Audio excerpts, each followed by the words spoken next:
Okay, Tommy, what's a rock and roll life like? You've been leading it all your life. It's a sailor's life.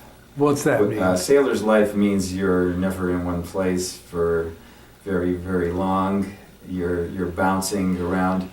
You're also, unlike sailors, a rather narcissistic, self-involved individual, because to walk the walk in any of the arts, you just have to have that self-involvement to open the creative channels that it takes to make art of any kind.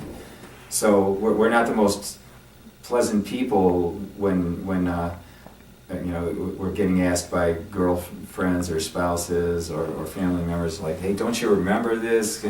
Can't you do this for me? Can't you do that? And we're checked out. We're somewhere else.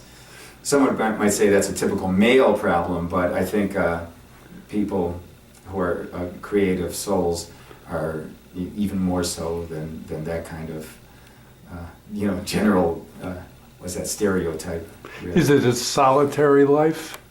No, it's not really a solitary life unless you choose it to be solitary, because you're always around people.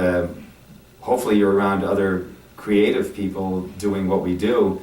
The solitary part is the process when you're within yourself trying to pull out a song or a brilliant arrangement or whatever your process is. So that part gets solitary. And the fact that if you've chosen this life, you walk the walk alone, because it involves a good deal of sacrifice. And that's the individual's choice. You make that sacrifice. So have you found the kind of community at School of Rock? Is it the kind of community that is an outgrowth of your prior professional life? I hired a community. You hired at the School of Rock.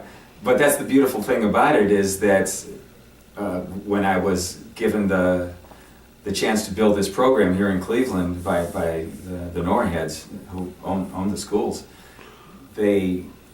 they said, well, hire your staff. That's the first thing you do. So you go and hire like minds and like souls, and you make sure that they're the kind of creative people that are passionate about what we're doing, about rock and roll, because there's so many talented cats that contact me every week practically looking for a teaching position at the school. Really? Yeah, sure.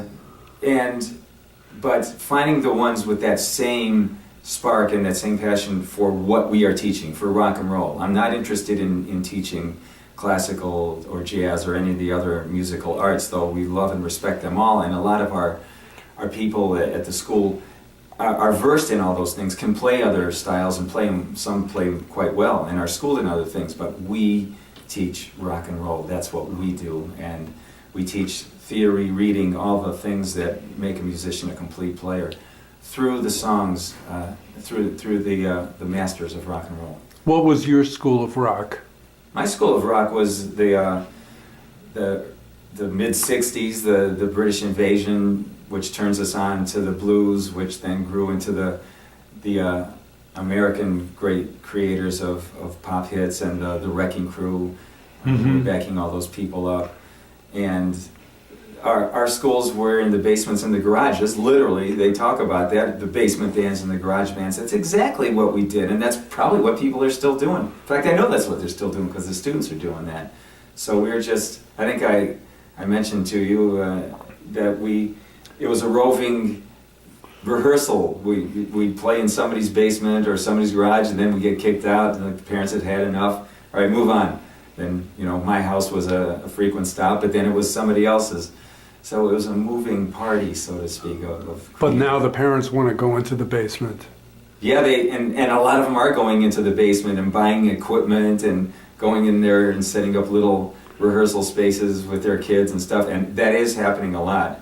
And of course, they're a lot nicer than what we had, but that's okay, because that's a testament to the parents' commitment to this thing as well. It's really their music. It's not the kids' music. The kids who are preteens especially, they only know rock and roll via their parents. They're not getting it through radio and television like we did. So the parents are funneling this to them, and they make their choices whether it's going to be their music as well.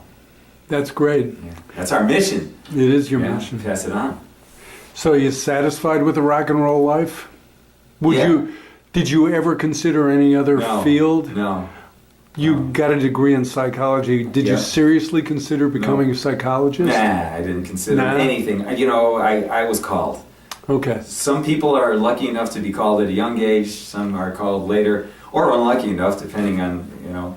I undertook the sacrifices willingly. I knew within 5 minutes of seeing, you know, my heroes playing drums, you know, starting with Ringo, but then even before that. Really? I remember hearing Quarter to Three by Gary U.S. Bonds on the radio, this little radio that was in my parents' bedroom, and I would climb up on a chair and dial around the stations looking for something to listen to, and I hear that, and all I could hear was the vocals and the drums, you know, because there really isn't much else in the track, you know, and I was like, oh, that's it. That's and you wanted to be sound. the drummer, not the singer. Yeah, right. That's the sound. And actually, I got a chance to play with Gary years later. Where? 2001, down in Washington D.C. I was, you know, in a house band that was backing up all these great artists. Something that I still do to this day. And Gary U.S. Bonds was one of the singers, and he's the only guy. I went up to him and I said, "Man, you lit the fire at the very first match." Is that before Ringo? I think it is. Yes, yeah, several years before Ringo. Right. Yeah.